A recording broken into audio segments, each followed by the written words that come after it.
Okay?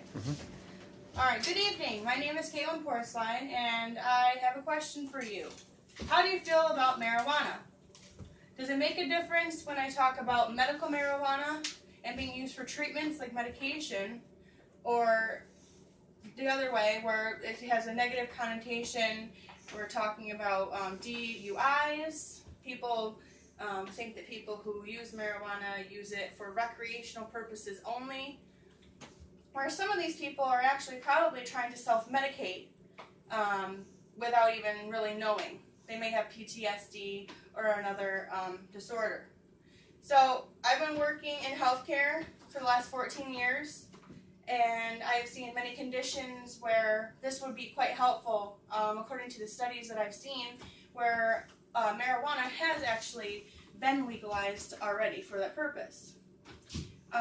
Those include cancer treatments. You are getting radiation, you're nauseated, and things like that. MS with constriction of the blood vessels of the muscles, and seizure disorders is a big one.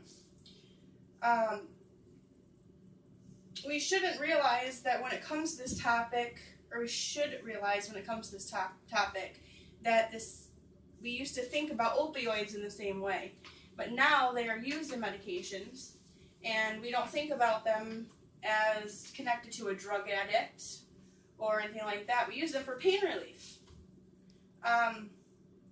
When you get a pain medication, they tell you to make sure that you know how much you can take, how much you can handle, and make sure you know how you are on that medication before you operate machinery. It's right on the side of the bottle as well, but the pharmacist usually tells you when you pick it up.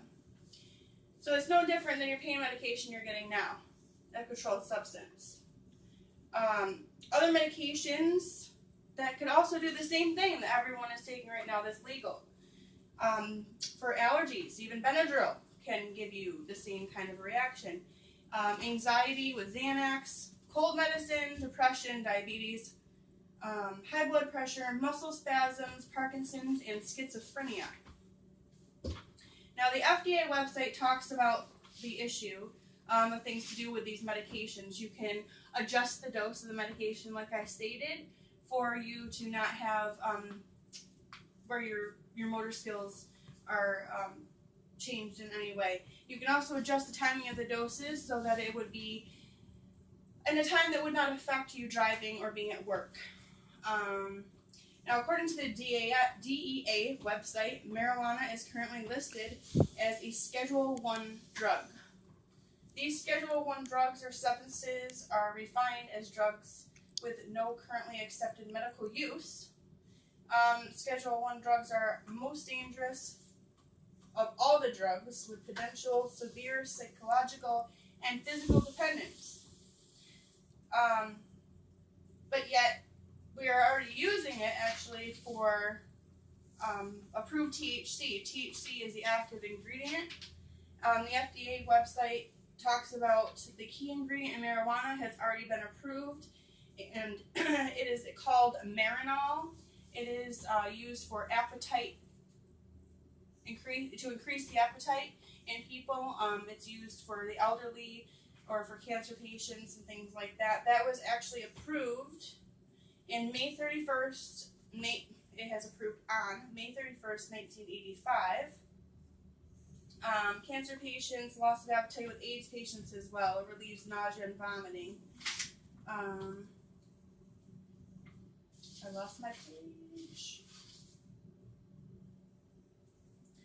Some of the conditions that marijuana can treat, like I've already talked about some of the conditions that you have, but muscle spasms from MS, seizure disorders, poor appetite, weight loss, glaucoma, Crohn's disease, and they also use it as a bronchodilator for asthma. It reduces the pressure, also from the glaucoma and motion sickness. I would propose myself federal legalization of marijuana for only medical purposes, and I know some states have already passed it for recreational purposes, but I would only pass it for medicinal, get rid of that negativity, and not all. Oh my god.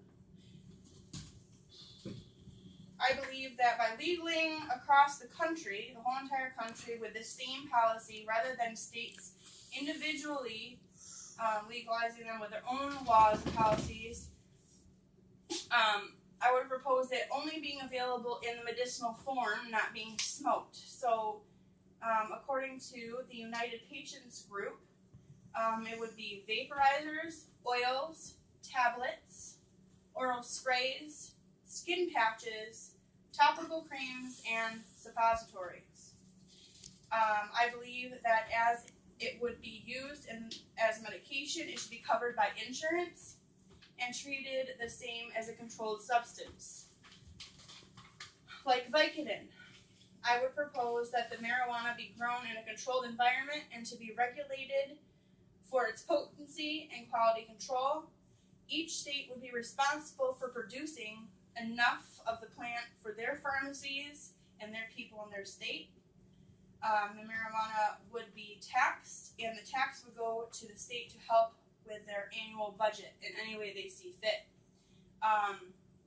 Each state will have different needs given their population and their culture. Some may not accept this kind of treatment. By keeping the state responsible for producing and taxing the amount produced, they will better control the income that they gain. So the next time that you hear about medical marijuana, try not to think of it negatively, but rather a new medication coming out on the market.